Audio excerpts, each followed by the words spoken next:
बेटा, हमारा एक्सीडेंट हो गया है। मुझे ज्यादा चोट नहीं आई, पर तेरी माँ की हालत गंभीर है। कुछ पैसों की जरूरत है और तेरी माँ को खून भी चढ़ाना है।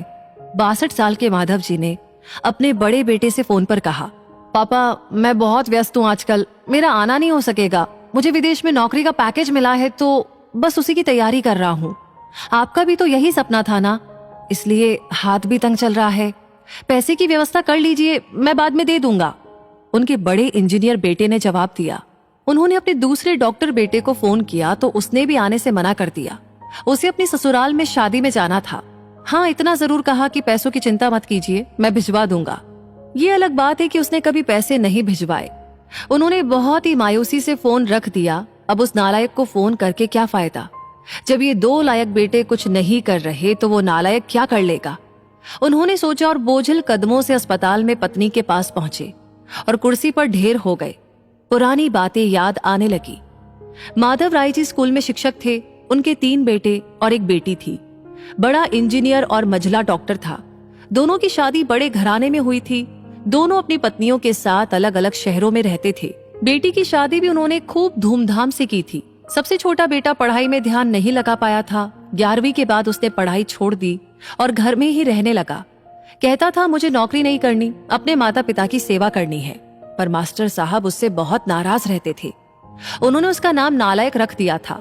दोनों बड़े भाई पिता के आज्ञाकारी थे, पर वो गलत बात पर उनसे भी बहस कर बैठता था। इसलिए माधव जी उसे पसंद नहीं करते थे। जब माधव जी रिटायर हुए तो जमा पूंजी कुछ भी नहीं थी। सारी बचत दोनों बच्चों की उच्च शिक्षा और बेटी की शादी में खर्च हो गई थी। शहर में एक घर, थोड़ी जमीन और गांव में थोड़ी सी जमीन थी। घर का खर्च उनकी पेंशन से चल रहा था। माधव जी को जब लगा कि छोटा सुधरने वाला नहीं तो उन्होंने बंटवारा कर दिया और उसके हिस्से की जमीन उसे देकर उसे गांव में ही रहने भेज दिया। हालांकि वो जाना नहीं चाहता था, पर पिता की जिद के आगे झुक गया और गांव में ही झोपड़ी बनाकर रहने लगा। माधव जी सबसे अपने दोनों होनहार और लायक बेटों की बड़ाई किया करते थे। उनका सीना गर्व से चौड़ा हो जाता था, पर उस नालायक का नाम भी नहीं लेते थे। 2 दिन पहले दोनों पति पत्नी का एक्सीडेंट हो गया था। वो अपनी पत्नी के साथ सरकारी अस्पताल में भर्ती थे। डॉक्टर ने उनकी पत्नी को ऑपरेशन करने को कहा था।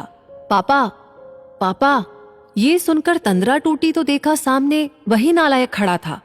उन्होंने गुस्से से मुंह फेर लिया, पर उसने पापा के पैर छुए और रोते हुए बोला, पापा, आपने इस नालायक को क्यों नहीं बताया? पर मैंने भी आप लोगों पर जासूस छोड़ रखे हैं, खबर मिलते ही भाग आया हूं। पापा के विरोध के बावजूद उसने उनको एक बड़े अस्पताल में भर्ती कराया। माँ का ऑपरेशन कराया, अपना खून दिया। दिन रात उनकी सेवा में लगा रहता कि एक दिन वो गायब हो गया। वो उसके बारे में फिर से बुरा सोचने लगे थे कि तीसरे दिन ही वो वापस आ गया। महीने भर में ही माँ एकदम भली चंगी हो गई। वो अस्पताल से छुट्टी लेकर उन लोगों को घर ले आया। माधव जी के पूछने पर बता दिया कि खैराती अस्पताल था, पैसे नहीं लगे हैं। घर में नौकरानी थी ही।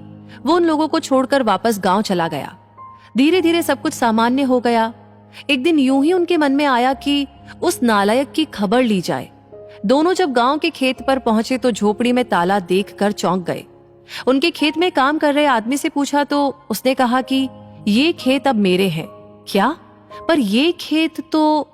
उन्हें बहुत ही आश्चर्य हुआ। हाँ, उसकी माँ की तबीयत बहुत खराब थी, उसके पास पैसे नहीं थे तो उसने अपने सारे खेत बेच दिए। वो रोजी रोटी की तलाश में दूसरे शहर चला गया है। बस ये झोपड़ी उसके पास रह गई है। ये रही उसकी चाबी, उस आदमी ने कहा। वह झोपड़ी में दाखिल हुए तो बरबस उस नालायक की याद आ गई। टेबल पर पड़ा लिफाफा खोलकर देखा तो उसमें रखा अस्पताल का 9 लाख का बिल उनको मुंह चिढ़ाने लगा। उन्होंने अपनी पत्नी से कहा, जानकी, तुम्हारा बेटा नालायक तो था ही, झूठा भी है।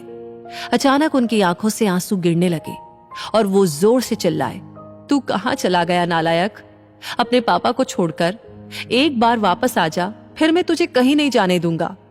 उनकी पत्नी के आंसू भी बहे जा रहे थे और माधव जी को इंतजार था अपने नालायक बेटे को अपने गले से लगाने का।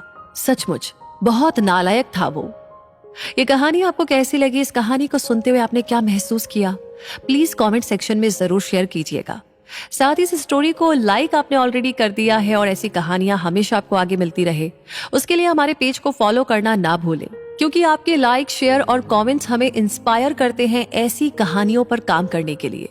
तो मिलेंगे आगे बहुत जल्दी ही, तब तक के लिए